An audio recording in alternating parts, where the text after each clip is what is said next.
Madame, Monsieur, bonjour. Merci de nous rejoindre dans l'actualité suite au décès de l'éminente Moudjahida, professeur Melika Al Hadjali. Le président de la République, Abdelmadjid Tebboune, présente ses sincères condoléances ainsi que sa profonde compassion à la famille de la défunte et à tous ceux qui l'ont connue.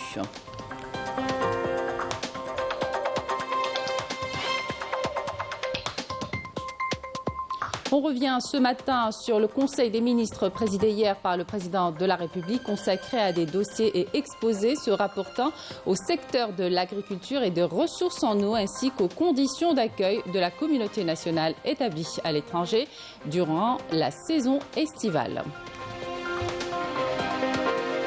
Parmi les projets hydrauliques stratégiques en matière de sécurité hydrique, la station de dessalement d'eau de mer d'El Marsa à l'est d'Alger. Cette station alimente en eau potable plus d'un demi-million de citoyens. Sa fiche technique dans ce journal.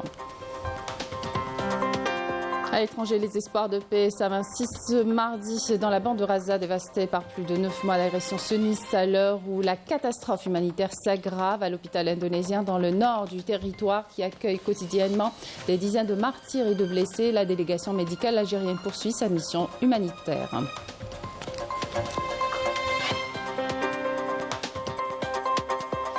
Une visite ce matin dans la ville des ponts suspendus. Constantine, l'une des plus anciennes cités du monde, où Ashura, fête d'entraide et de partage, est célébrée selon les us et coutumes. Bienvenue à tous. Nous entamons cette édition avec le message de condoléances du président de la République suite au décès de l'éminente Moudjahida, professeur Melika Al Hadjali, dans lequel Abdelmadjid Tebboune présente ses sincères condoléances ainsi que sa profonde compassion à la famille de la défunte et à tous ceux qui l'ont connue, priant Dieu Tout-Puissant d'entourer la défunte de sa sainte miséricorde et de prêter à ses proches patience et réconfort.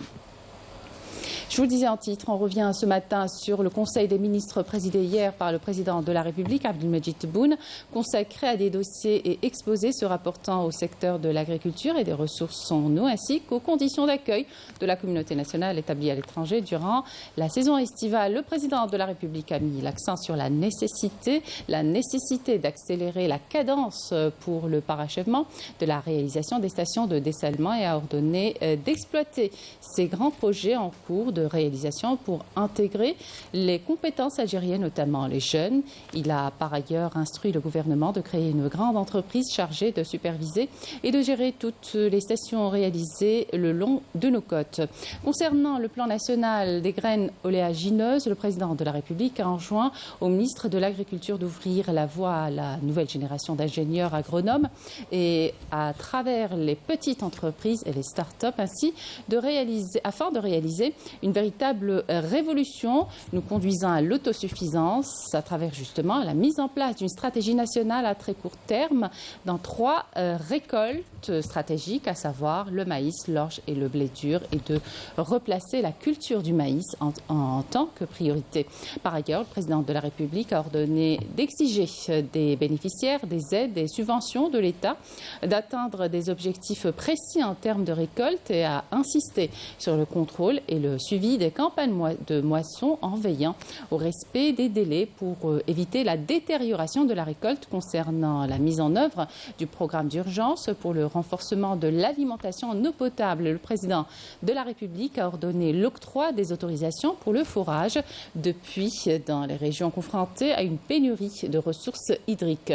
Quant à l'extension des ports de Djenjen et d'Annaba, le président de la République a instruit le ministre des Travaux publics en coordination avec le Premier ministre à l'effet de créer une société algérienne de grands travaux maritimes spécialisée dans l'aménagement des ports, de procéder à l'extension du port de Djenjen à Djidjel pour qu'il puisse jouer un rôle central en Méditerranée et d'accélérer l'extension du port d'Annaba en le reliant à la voie ferrée pour le transport et la commercialisation du phosphate de Bled El Hadba jusqu'à Annaba.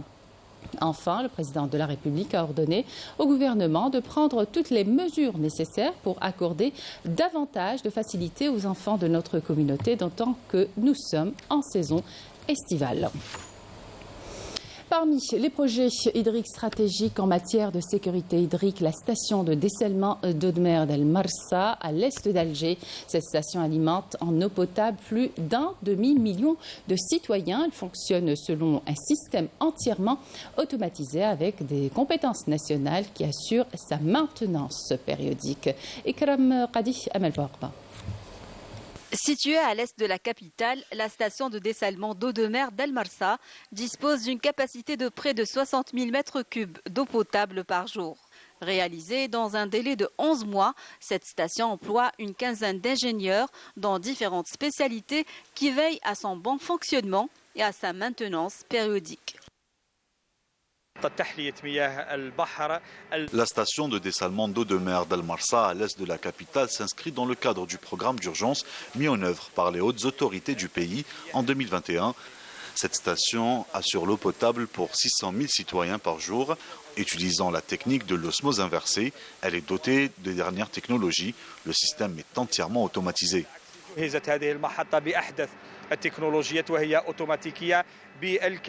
La station est reliée à la salle de contrôle. C'est ici que les ingénieurs suivent toutes les étapes de fonctionnement. Les équipes de maintenance sont également mobilisées H24 en cas de dysfonctionnement. Nous disposons d'un système de veille en cas d'anomalie ou de dysfonctionnement. Les équipes de maintenance interviennent sur le champ. Dès qu'on nous alerte, nous nous déplaçons sur le site pour déterminer les causes du dysfonctionnement et enclencher aussitôt l'opération de maintenance. Nous sommes mobilisés 24 heures sur 24. Réalisée aux normes internationales et misant sur des compétences nationales, la station de dessalement d'eau de mer d'El Marsa représente un des ouvrages hydrauliques stratégiques qui permet d'alimenter en eau potable plus d'un demi-million de citoyens. Présidentielle du 7 septembre prochain, le nombre de candidats ayant retiré les formulaires de souscription des signatures individuelles est toujours de 35 selon l'autorité nationale indépendante des élections. L'opération se poursuivra jusqu'au 18 juillet à minuit. L'autorité rappelle que ces points de dépôt et de légalisation à travers le pays sont ouverts 7 jours sur 7 de 8h à 22h, y compris les jours fériés. L'opération de collecte des formulaires du Rassemblement national démocratique a démarré dans la wilaya de Tizi Ouzou. Il s'agit là de vérifier les adhésions et les enregistrer sur une plateforme numérique. Reportage Khalida Hadjilali, le commentaire est signé Yanis Aïd Belkacem. Le Rassemblement national démocratique a entamé le processus de collecte des formulaires de souscription des signatures individuelles qui arrivent ici des 4 coins du pays. Une étape importante pour vérifier les informations et valider chaque formulaire signé et enregistré sur la plateforme numérique. Les souscriptions au profit du candidat M. Abdelmajid Tebboune, le wilaya Tizi Ouzou, les coordinateurs communaux على قد سواتاس يوكن انسيوض الكوتا كان ذاكي لا ديريكسيونير والحمد لله يا سيدي ربي ثلا une mobilisation au niveau de toutes les communes. La réussite du processus électoral est une étape sûre pour poursuivre le chemin des réformes et mener le pays vers la sécurité, une approche que le parti considère nécessaire. Nous avons commencé à collecter tous les formulaires et signatures du candidat Abdelmajid Tebboune.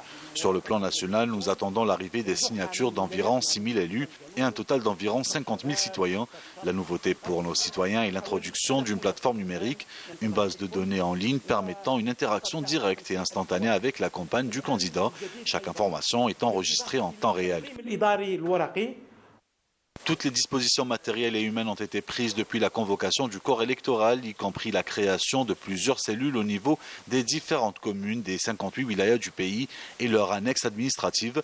Ces cellules sont chargées de recevoir les citoyens pour l'approbation des formulaires de souscription des signatures individuelles au profit des prétendants à la candidature à l'élection présidentielle anticipée du 7 septembre prochain.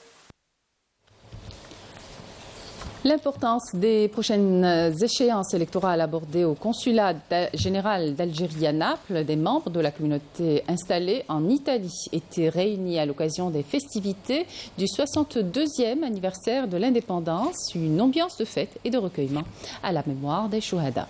La correspondance de Afaf Belouchette. Réservé traditionnellement aux ressortissants algériens, et pourtant, un invité d'honneur a été associé à la célébration du 62e anniversaire de la fête de l'indépendance et de la jeunesse à Naples. C'est le responsable de la communauté musulmane de la ville qui s'est vu remettre des copies du Saint-Coran en braille offertes par l'Algérie à la mosquée de la ville. De son côté, palestinien réfugié en Italie, l'imam Aboul Harath a souligné avec émotion le soutien historique de l'Algérie à la cause palestinienne.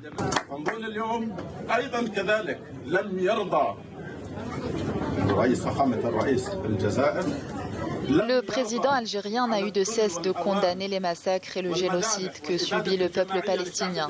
L'Algérie a toujours défendu la cause palestinienne et lance continuellement des appels à un cessez-le-feu et à mettre un terme au massacre des enfants et des personnes âgées. Les Palestiniens savent qu'ils peuvent compter sur le soutien indéfectible des Algériens.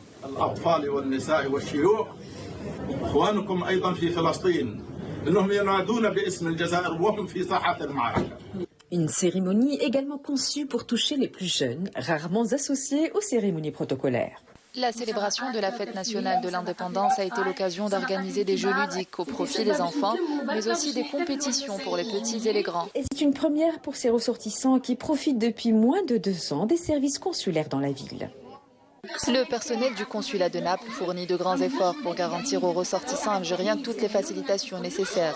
L'ouverture du consulat d'Algérie à Naples représente une véritable bouffée d'oxygène. Avant, nous étions confrontés à beaucoup de difficultés.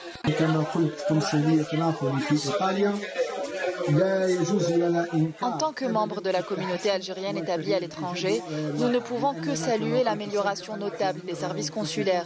Nous bénéficions d'une excellente prise en charge. De son côté, le consul général a saisi l'occasion pour rappeler les échéances présidentielles à venir et leurs enjeux. J'appelle les membres de la communauté algérienne établie à Naples et dans toutes les villes d'Italie à accomplir leur devoir électoral pour un avenir meilleur.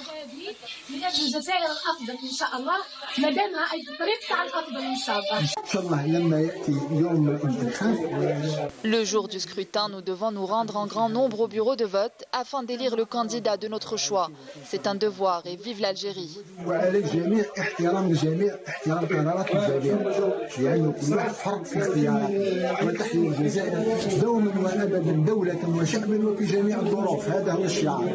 Journée marquée par des activités culturelles et récréatives pour les enfants, dont une pièce de théâtre intitulée « Les couleurs de mon drapeau », présentée par de jeunes talents algériens. Retour en Algérie, direction la ville des ponts suspendus. Constantine, l'une des plus anciennes cités du monde, qui recèle un important patrimoine matériel et immatériel. L'actualité nous impose ce matin de parler de Ashura, une fête d'entraide et de partage célébrée selon les us et coutumes des Constantinois. Voyez ce reportage de Smaïl Belghaitia. Ashura, ou le 10e jour du premier mois de l'Hégire, est une fête célébrée d'une manière spécifique à Constantine, qui a conservé jalousement ses traditions séculaires, transmises de génération en génération avec la plus grande fidélité. La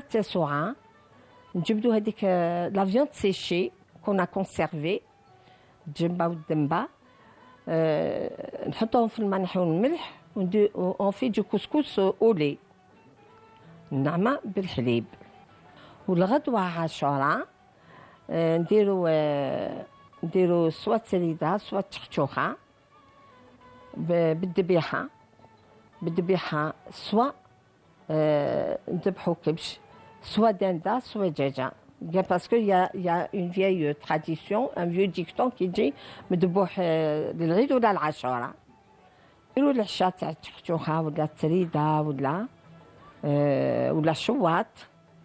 من بعد العشاء نحطو هكا في صهان ولا في القشقشة سيتادير لي فروي سيك نصهرو بهم بالقشور تاعهم et tous les charmes كي نكسروهم et les vieux اللي ما عندهم سنيهم mon grand-père نهرسولو في المهراس بوفريوا les noisettes, les amandes, les noix, les figues sèches et les dattes. On ouvre la date et on met les composants. On s'arrête avec l'événement historique de cette journée. La Sidna Moussa, la Pharaon, et c'est une soirée vraiment conviviale. La zakat, pilier de l'islam, est distribuée aux nécessiteux durant la journée pour ensuite permettre à la grande famille de se réunir autour de plats traditionnels qui mettent en valeur l'art culinaire constantinois dont la réputation a largement dépassé nos frontières. هذه تحتوخة تاع الطفل هذا رفيس هذه سي دو لا فياند داشي دي بولات دو فياند داشي احنا نقسم تاعنا عيطوها هاد الكفته مزيت on fermente du blé d'abord في المطمور après on fait cuire comme tous les couscous. احنا في المحل تاعنا نديرو غير لي تراديسيون دو كونستانتين. Dans notre magasin, on ne propose que des plats traditionnels typiquement constantinois, comme الشرشوخة, الرفيز, الكفتة, المزيت, الرشتا, المشنوش, محلبي ou encore tbikh.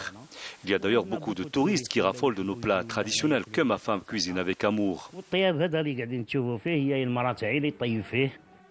La célébration de Ashura demeure bien ancrée dans les coutumes constantinoises que les familles de l'antique Sirta se font un plaisir de perpétuer au fil du temps.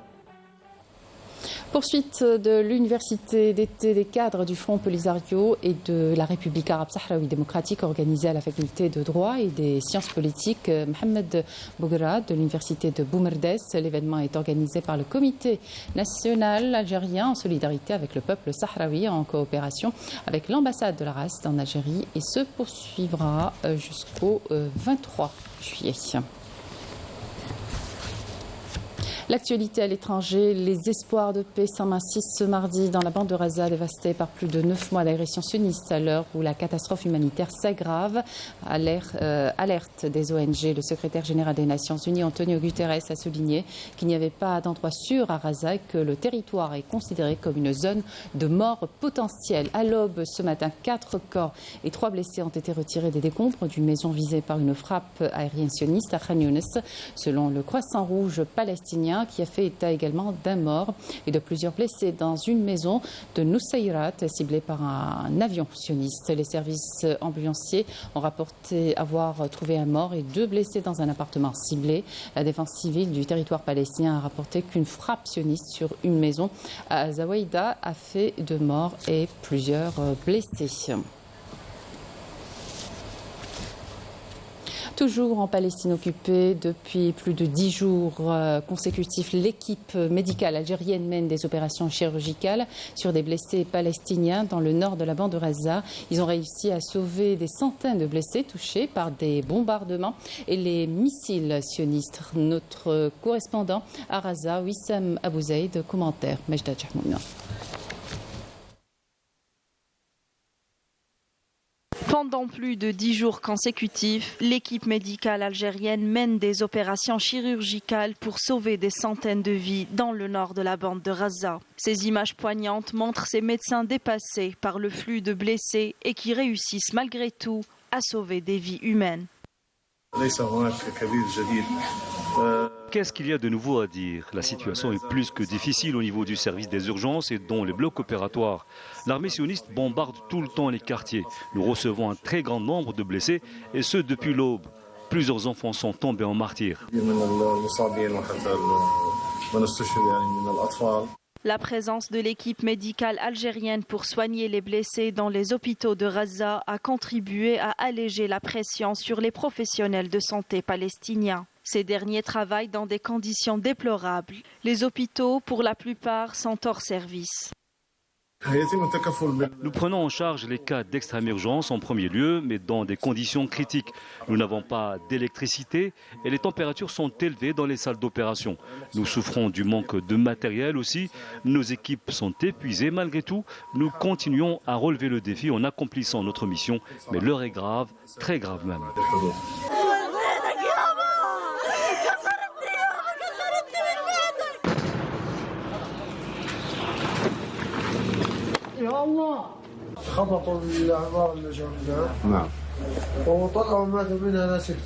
Les maisons de notre quartier ont été bombardées. Il y avait beaucoup de blessés secourus. J'ai commencé à crier et à chercher ma mère. Et au moment où je l'ai vue, plusieurs missiles sont tombés sur nous. Ce qui complique davantage la situation dans la bande de Gaza, c'est le blocus imposé par l'occupationniste qui laisse les hôpitaux palestiniens hors service et empêche l'entrée des médicaments et de fournitures médicales nécessaires, laissant ainsi plusieurs vies en suspens. Voilà qui termine cette édition. Merci de votre attention et excellente suite des programmes sur Canal Algérie.